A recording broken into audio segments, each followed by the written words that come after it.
প্রাতিষ্ঠানিক নবুয়তের সূচনা হয়েছে গারে হেরায়। আমি যে জিনিসটা আপনাদেরকে বুঝাতে চাচ্ছি, এই এখানে বাঁশি কে বাজায়? গাড়ি। খুব ভালো করে বুঝবেন, নবী করিম সাল্লাল্লাহু আলাইহি ওয়াসাল্লাম ছোট্টবেলায় আরবে যে সময়টা পার করেছেন, সেই যুগকে ইতিহাস কি বলে? মূর্খতার যুগ বলে। সেই যুগকে মানুষ কি বলে? জাহিলিয়তের যুগ বলে। এমন কোনো পাপ নাই মানুষ করে না, এমন কোনো গুনাহ নাই মানুষ করে না, এমন কোনো অপরাধ নাই মানুষ করে না। পৃথিবীর সবচেয়ে বড় গুনার নাম শিরিক। লুকমান হাকিম রাহিমাহুল্লাহ তার ছেলেকে নসিহত করেছিলেন।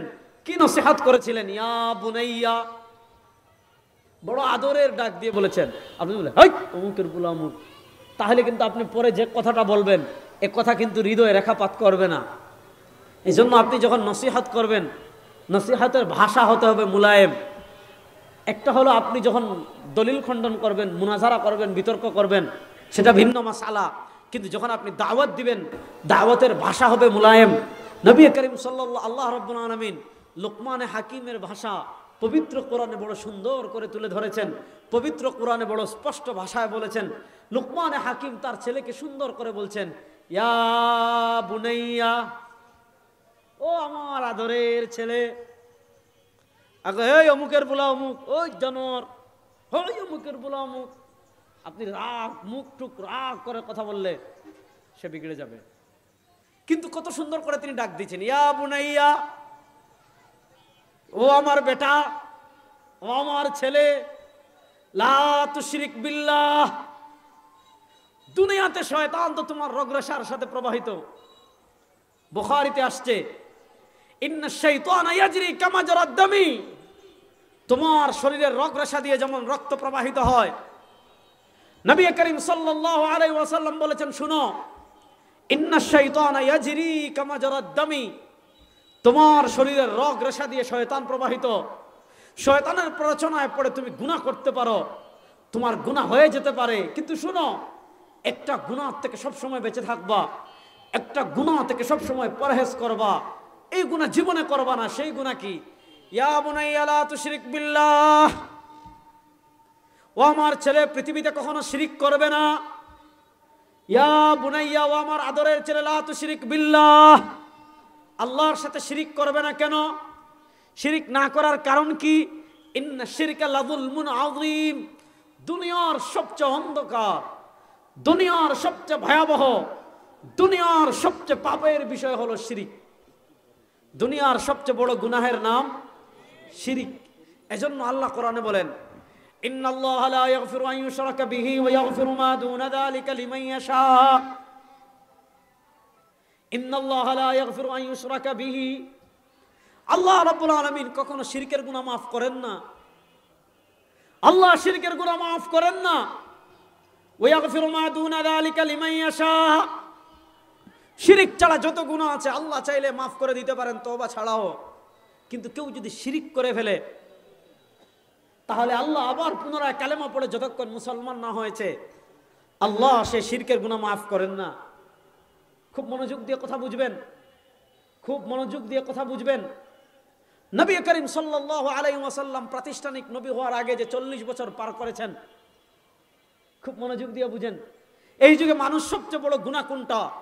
নবী করিম সাল্লাল্লাহু আলাইহি ওয়াসাল্লামকে জিজ্ঞাসা করা হয়েছে, ইয়া রাসূলুল্লাহ আইয়ু যামবি আযম। ওগো আল্লাহর নবী সাল্লাল্লাহু আলাইহি ওয়াসাল্লাম, আইয়ু যামবি আযম, পৃথিবীর সবচেয়ে বড় গুনাহ কোনটা?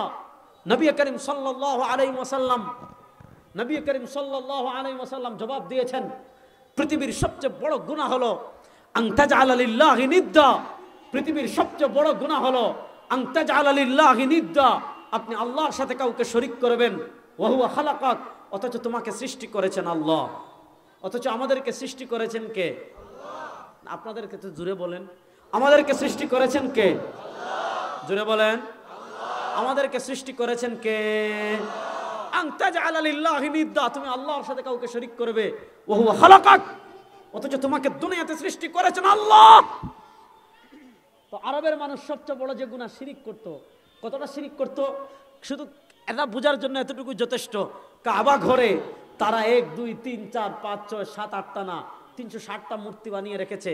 উপমহাদেশের বরেণ্য আলেম ছিলেন। যুবক ভাইরা যারা আছো, আমি আপনাদেরকে একটা কিতাব সাজেস্ট করে যাই। কিতাবটা নেটে সার্চ দিলেই বাংলাও পাবেন, আরবিও পাবেন, উর্দুও পাবেন, হার্ড কপিও কিনতে পাবেন। কিতাবটা পড়বেন, অন্তরে ইমানের চেতনা সৃষ্টি করবেন। আপনারা এই এই এই এই ভিডিওটা ছাড়বেন, এই ইউটিউবাররা যে আবরার সাহেব এই কিতাব পড়ার কথা বলছে, এটা ছাড়বেন তো ইনশাআল্লাহ। মুফাক্কির ইসলাম মাওলানা সৈয়দ আবুল হাসান আলী নদভী রাহিমাহুল্লাহ 1420 হিজরিতে ইন্তেকাল করেছেন। আকাবির দেওবন্দের একজন সূর্য সন্তান। তার লিখিত পৃথিবীতে উসমানী খিলাফার বিলুপ্ত হওয়ার পর মুসলিম তরুণরা যখন হতাশ হয়ে গিয়েছিল, মুসলমানরা যখন হতাশ হয়ে গিয়েছিল, পৃথিবীর দিকে দিকে দিকে দিকে সাম্রাজ্যবাদরা যখন ইসলামের উপর চেপে বসেছিল, তিনি তখন জগদীখ্যাত একটা কিতাব লিখেছিলেন, যে কিতাবের ভূমিকা লিখেছিলেন সৈয়দ কুতুব শহীদ রাহিমাহুল্লাহ। কিতাবের নাম মাযা খাসিরাল আলম বিন হিতাতিল মুসলিমিন। কিতাবের নাম মাযা খাসিরাল আলম বিন হিতাতিল মুসলিমিন। বাংলাদেশে ওনার অন্যতম খলিফা আবু সাইদ ওমর আলী রাহিমাহুল্লাহ তিনি অনুবাদ করেছেন। মুসলিম উম্মার পতনে বিশ্ব কি হারালো, মুসলমানদের পতনে বিশ্ব কি হারালো, এই অনুবাদ নেটে সার্চ দিলে পাবেন। আমাদের বাংলাদেশের আরেকজন গর্ব, আমাদের অনেকেরই উস্তাদ আল্লামা আবু তাহের মিসবাহ হাফিজাহুল্লাহ আদিব হুজুর নামে যিনি পরিচিত, একজন গুমনাম মেধাবী কাজের মানুষ। তিনি কতগুলো ইজতেহাদানা কাজ করেছেন। আগামী 100, 300, 400 বছর পরে ইতিহাস তাকে স্মরণ করবে। তিনি মাওলানা সৈয়দ আবুল হাসান নদভী রাহিমাহুল্লাহ একান্ত একজন ভক্ত মানুষ। যারা পুষ্প পড়েছেন বা আমাদের মতো যারা পুষ্প পড়ে পড়ে পড়ে পড়ে লেখা শিখেছেন, তারা জানেন তিনি পুষ্পতে ধারাবাহিক অনুবাদ করেছিলেন। মুসলিম উম্মার পতনে বিশ্বের কি ক্ষতি হলো, মুসলিম উম্মার পতনে বিশ্বের কি ক্ষতি হলো, এই নামে একটা আল কলম থেকে প্রকাশিত হয়েছে। আপনারা এই কিতাবগুলো সংগ্রহ করেন, পড়বেন।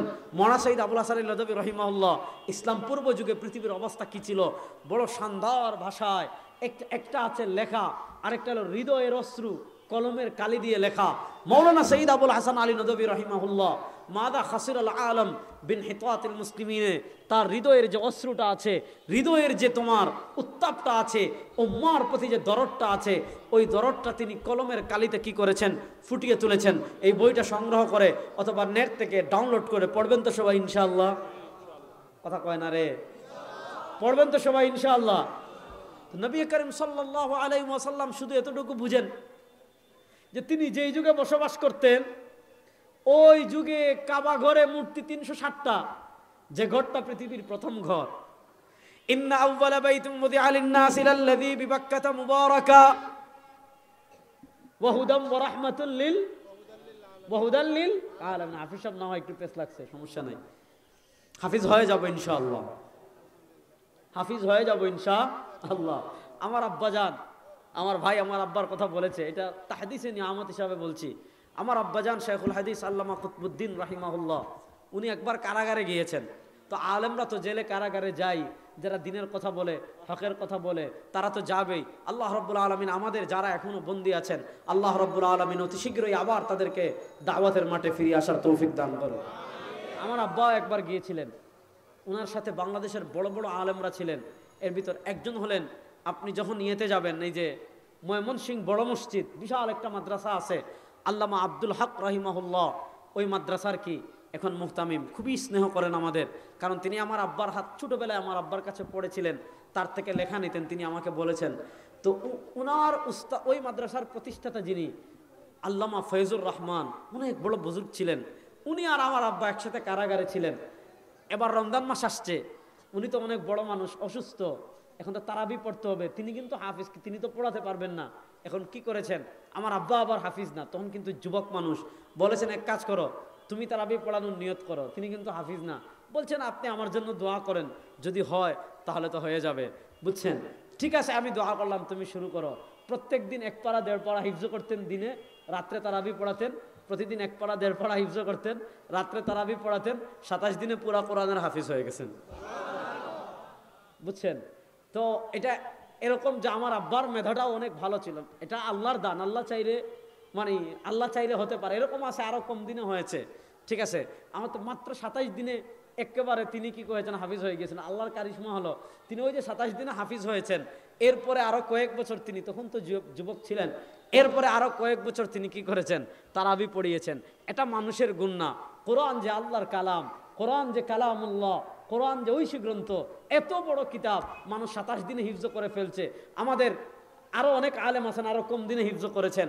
তো দেখেন এত এত আলেমগণ যারা 16, 17, 18, 27 দিনে কোরআন হিফজ করে ফেলেছেন, এটাই প্রমাণ করে একটা ছোট্ট বাংলা বই আমি 10-12 দিনে আপনি মুখস্থ করতে পারেন না। আর এত বিশাল কোরআন 27 দিনে আল্লাহ মানুষদেরকে হিফজ করার তৌফিক দিয়ে দেন। বুঝা গেল কোরআন এটা সাধারণ না, কোরআন আসমানি কিতাব, কোরআন আল্লাহর কালাম। এটাই প্রমাণ মানুষ মাত্র 16-17 দিনে আল্লাহর তৌফিক এটাকে হিফজ করে ফেলে। যাক, এটা কথা প্রসঙ্গে আসছে। তো নবী করিম সাল্লাল্লাহু আলাইহি ওয়াসাল্লাম যে যুগে ছিলেন, ও যুগে মানুষ কি করে মূর্তি পূজা করে, তার ভালো লাগে না।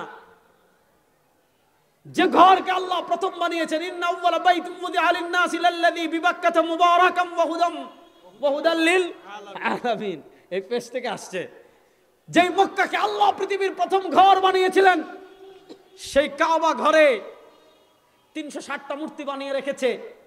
নবী করিম সাল্লাল্লাহু আলাইহি ওয়াসাল্লামের ভালো লাগে না, নবী করিম সাল্লাল্লাহু আলাইহি ওয়াসাল্লামের ভালো লাগে না। কি করেন? বুখারী শরীফের বাবুন কাইফা কানা বাদুল ওয়াহী ইলা রাসূলিল্লাহ সাল্লাল্লাহু আলাইহি ওয়াসাল্লাম সে পরিচ্ছেদে হাদিস আসছে, তার ভালো লাগে না। ওয়া কানা ইয়াতাহান্নাসু ফি গার হিরা, ওই গার হিরা, জাবালে নূরের উপর একটা হেরা আছে, একটা গুহা আছে গার হিরা, ওই গার হিরায় তিনি চলে যান। ওখান থেকে ডাইরেক্ট কাবাঘর দেখা যায়, সরাসরি ওই পাহাড়ের উপর থেকে কাবাঘর দেখা যায়। তিনি দিন যায়, রাত যায়, সকাল যায়, বিকাল যায়, সন্ধ্যা যায়, ওখান থেকে তিনি আল্লাহকে তালাশ করতে থাকেন, আল্লাহর সন্ধান করতে থাকেন। ভালো লাগে না, আল্লাহর ইবাদত করতে থাকেন। হঠাৎ একদিন রাত জিবরিল